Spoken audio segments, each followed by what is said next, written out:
Pourquoi Félix Tshisekedi choisit-il 2024 au mois de mars pour faire avancer les travaux de signature d'un accord de coopération militaire avec la Russie? Pourquoi?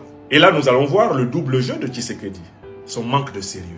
Qui fait que Tshisekedi, en fait, quand il fait un pas vers la Russie, c'est parce qu'il veut, d'une certaine façon, faire chanter ses maîtres occidentaux à cause de Kagame. Kagame est un vassal de l'Occident, comme Tshisekedi. Ils ont strictement les mêmes maîtres. Donc, en fait, Tshisekedi fait une bouderie. Tshisekedi fait un caca nerveux à l'intérieur de la maison de l'impérialisme occidental dont il est un serviteur.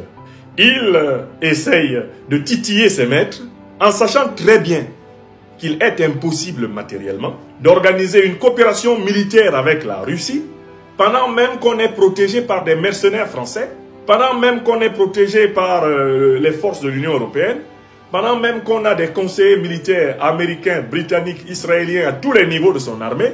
On ne peut pas prétendre mener concrètement une coopération militaire avec la Russie sur le terrain.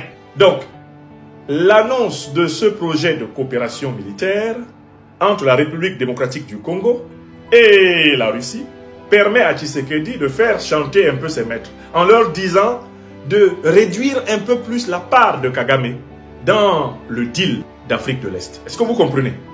Est-ce que vous comprenez?